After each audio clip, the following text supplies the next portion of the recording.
the 161st day of class, and we are done with the Cold War and moving on to decolonization. Now, decolonization is a fairly simple notion. Former imperial powers that went through World War I, they went through World War II, they went through a Great Depression, and they no longer were able to keep their colonies. So these colonies became free.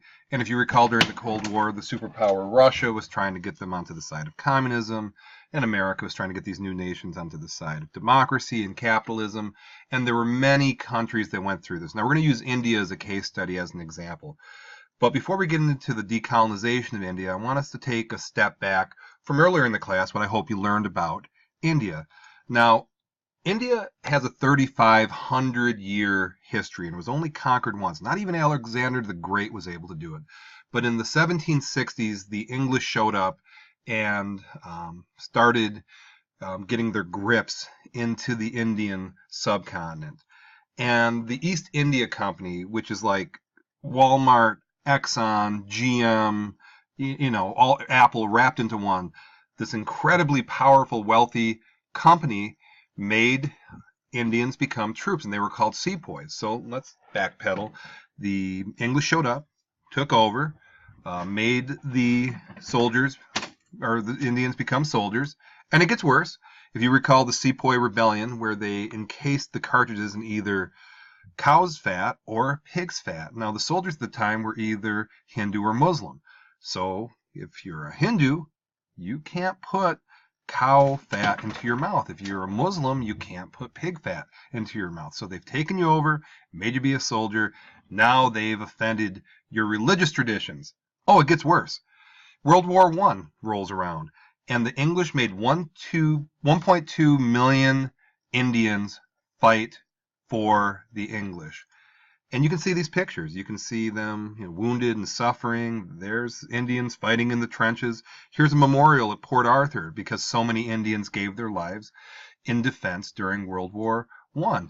In fact, more than 65,000 Indian soldiers died at YPRES. One battle, they've lost 65,000 soldiers.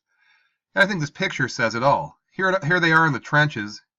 Here's the Englishmen on horses, and here's the Indians on bicycles. I think that's a pretty good visual to how the English saw the Indians, beneath them. In this case, they're literally beneath them. And they paid a heavy price. Wounded, dead, all that kind of, horror show of World War I. The Indian people suffered through it. But it gets worse. There's them healing up. They had to pay for World War I, so they taxed the Indians to pay for the war. So let's go back in time. In the 1760s, the English show up. They eventually get the East India Company in to have the soldiers fight as sepoys. They offend their religious traditions. They make the Indians fight in World War I, and then they make the Indian people pay for the war. Well, World War II rolls around, and it was fairly similar.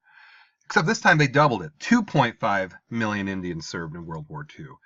And they increased the revenues on the Indian taxpayer to build it, or to fight it, to the tune of $1.3 billion, or pounds, excuse me. Caused incredibly high inflation in India, but it gets worse. It caused a famine. And here's some evidence to the Indians fighting. There they are in the European theater, going through the wreckage to find a Nazi flag. There they are in the Pacific Theater in Burma next to that elephant. There they are doing some grunt work in Italy. They did their thing. But here, where it got bad. Because the English needed food and money from the Indian people, it got to a point, in particular the region of Bengal, where people starved to death. So again, I think you can look at this history and say on a very simple level, the English weren't particularly good to the Indians. And that's a euphemism for they were pretty rotten to the Indians. In fact, here's some art of the time. And again, art reflects culture. Artists express what they see. If an artist is creating these pictures, you can tell what's going on. So it was not the sunniest of times for India. Which brings us to this guy. Okay, Mohandas Gandhi. Now, some people have heard him called Mahatma. Mahatma is a title. It means great soul. Mohandas was his birth name. And I think people see him like this aged, holy man. And the image a lot of people have come from the movie Gandhi, a big-time Hollywood movie that came out when I was a kid. So, he's known as the guy that freed India, and that's true. But before we get into how he did it, I want to get into a little detail about the life of Gandhi. Well, he started off as an attorney. He was a regular guy. Now, even though he was fully aware of the hardships the Indian people went through, he took off to South Africa, became an attorney, got married. There's a picture of him and his wife on their wedding day, had a law practice. He's looking pretty good. He's got a nice suit. He's got employees. He got out of India, and he's living the life of somebody that's not particularly revolutionary at the time. So what made him change? Now, when Gandhi was in South Africa, he encountered racism in its extreme form, and it hurt him deeply. It motivated him deeply. He realized, hey, I am an Indian, and I have an identity, and I'm feeling very strong with that identity. And he devised a philosophy called Satyagraha, which I'll explain in a minute. And he started experimenting with communal living, not that traditional way the Western way, you can argue, that he was living before as an attorney. He adopted celibacy to increase his energies for the cause, and he began to lose faith in the British Empire. He started to see clearly that the British Empire was very problematic to the Indian people. And I think these two pictures show it very well. There's young Gandhi hanging out with his friends in 1890. Here's Gandhi's friends in 1912. A lot of English people, a lot of Indian people.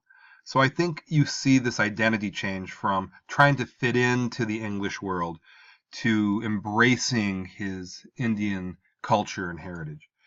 And he came up with this philosophy, and this is the gift. This is the philosophy that still remains with us, Satyagraha and Ahimsa, which is part of this.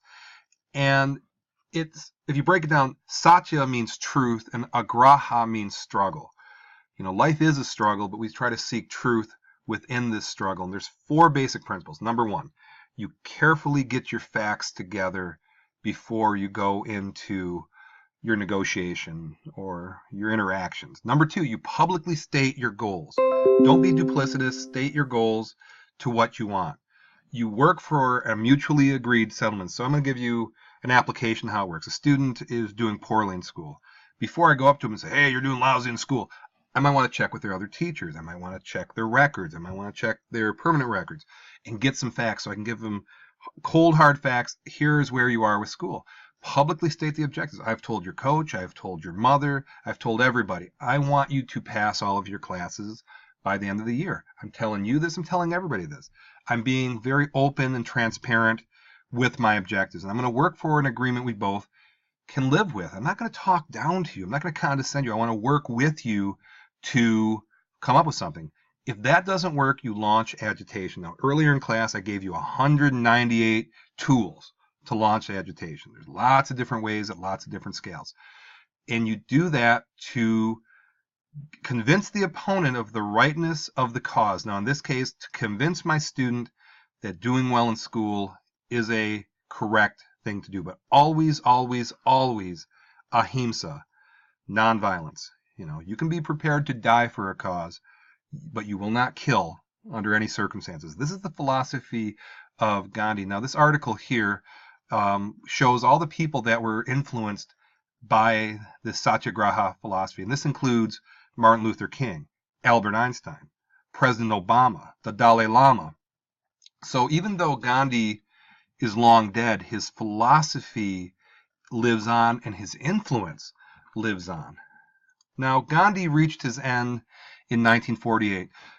Soon after the Indians got their independence from the British, and it was sad because Gandhi had this notion that regardless if you were a Muslim, a Christian, a Jew, a Hindu, we all should live together. And this was this idea that he had, and this nonviolent ideas. So unfortunately, somebody who disagreed with that notion, religious fundamentalist, ended his life by assassination in 1948. And after his death, this newly independent India went its separate ways due to religious differences. So the Hindus, now India is a majority Hindu nation. Pakistan is a majority Islamic nation. Bangladesh is a dominant Islamic nation, and Sri Lanka is a predominantly Buddhist nation. So what happened was, if you were a Muslim living in this portion of India, you walked to Pakistan. And if you were a Hindu in this area, you walked to India. And even when they were crossing each other, violence and conflict broke out. And to this day, these two nations have nuclear weapons pointed at each other, unfortunately. Now, Muslims that lived closer to the east created Bangladesh, which is a nation that is Islamic and unfortunately hit with natural disasters on a scale that I can't think of too many other countries, maybe Haiti, that really suffered through those. And then Sri Lanka is Buddhist. So Gandhi's notion of an independent, free, together India came halfway true. Now, the British did leave India in the hands of Indians. However, in its hands, religious differences separated the nations into these four that we have in modern times. So thank you for watching.